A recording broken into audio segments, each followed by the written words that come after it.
अरे यार 3 बजे फिल्म शुरू हो जाएगी, तू क्या कर रही है? बस मुझे 5 मिनट दे, मैं अभी साड़ी बदल कर आती हूँ। अरे बहू, तू अचानक कहाँ जा रही है? तेरी सास तुझे आवाज दे रही है। अरे छोड़ ना, ये बुढ़िया कभी नहीं सुधरेगी। क्या हुआ माँ जी? मैंने आपको कितनी बार मना किया है कि मुझे जाते हुए टोका मत कीजिए। मैं फिल्म देखने जा रही हूँ।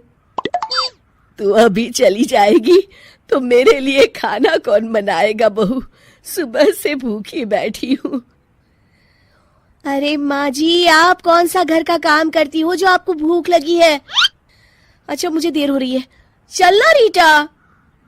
अंजलि के जाते ही सीता देवी अपनी किस्मत को कोसते हुए सारा दिन घर में भूखी बैठी रहती हैं। इस तरह अंजलि अपना बहू होने का कर्तव्य कभी नहीं निभाती थी। वहीं दूसरी तरफ अपनी सास के खाते से पैसे निकाल के अपने शौक पूरे करती थी। लेकिन सीता देवी इस उम्मीद पर थी कि एक दिन उसकी बहू सुधर जाएगी। फिर एक दिन सीता देवी की जुड़वा बहन गीता देवी वहां आती है। अपनी बहन को घर के काम करते हुए देख गीता देवी आग बबूला हो जाती है। अरे ये सब यहाँ क्या चल रहा है सीता? तेरी बहू कहाँ है जो तू घर के काम कर रही है? सीता देवी भावुक होकर रोने लगती है। अब तुझसे क्या छुपाऊं? मेरी बहू रत्ती भर भी मेरी इज्जत नहीं करती। मजबूरी में मुझे घर के सारे काम करने पड़ते हैं। वो तो बस सारा दिन अपनी सहेली के साथ सैर सपाटा करने में लगी रहती है। अच्छा, तो उस चिड़िया के पर निकल आए। तू चिंता मत कर, मैं ऐसी कई बिगड़ैल बहुओं को ठीक कर चुकी हूँ। अब मैं इस चुड़ैल से निपटूंगी। तू कुछ दिनों के लिए मेरे घर चली जा, मेरी बहू तेरी अच्छी देखभाल करेगी। फिर दोनों बहनें आपस में साड़ियां बदल लेती हैं और सीता देवी अपनी बहन के घर चली जाती हैं। देर रात अंजलि जब घर आती है तो अपने कमरे का नजारा देख उसकी आंखें फटी की फटी रह जाती है। हे राम, मेरे कमरे का एसी कहाँ चला गया? और मेरा 56 इंच का एलईडी टीवी कौन ले गया?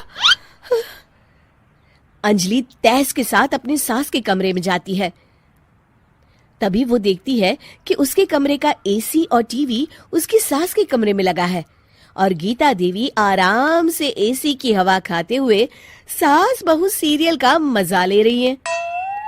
अच्छा, तो ये सब इस बुढ़िया की कारस्तानी है। अभी इसे बताती हूँ। ये सब क्या है माँ जी? आपकी हिम्मत कैसे हुई मेरे सामान को हाथ लगाने की?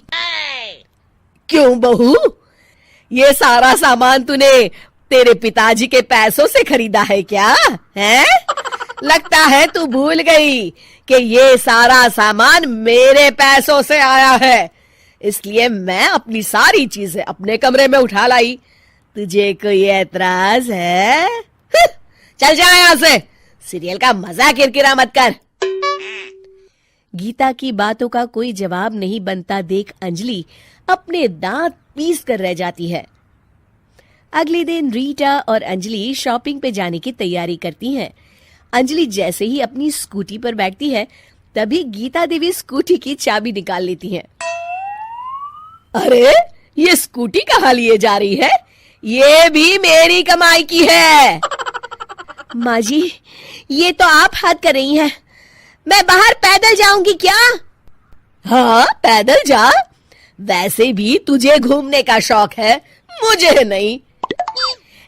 देखिए माँ जी, इस तरह मेरी सहेली के सामने मेरी बेइज्जती करके आप ठीक नहीं कर रही हैं। आप मुझे अच्छी तरह जानती हैं, बाद में आपको पछताना पड़ेगा। अच्छा, तो तू नहीं सुधरने वाली? मेरे ही घर में मुझे ही धमकी दे रही है? तेरी याददाश्त के लिए बता दूं कि ये मकान मेरे नाम पर है। अब तू देख, मैं आज ही अपने बिल्लू वकील को बुलाकर ये सारी जायदाद अनाथालय को दान कर देती हूँ, फिर तुझे एक ढेला भी नहीं मिलेगा। गीता की बातें सुनकर अंजलि के पैरों तले जमीन खिसक जाती है। अरे अगर तेरी सास ने तुझे अपनी जायदाद से बेदखल कर दिया तब तो तू सड़क पर आ जाएगी। मैं तो कहती हूँ चुपचाप अपनी सास से माफी मांग ले अंजलि। हाँ, तो बिल्कुल सही कहती है, मेरी सास का कोई भरोसा नहीं है। अरे नहीं नहीं माँ जी, ऐसा गजब मत करिए।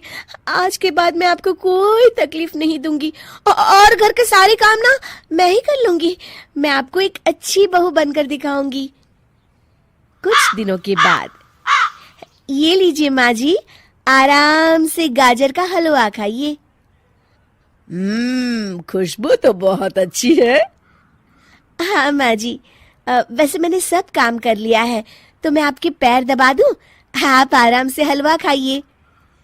इस तरह गीता देवी अंजलि को सही रास्ते पर ले आती हैं और सीता देवी वापस अपने घर में आकर रहने लगती हैं।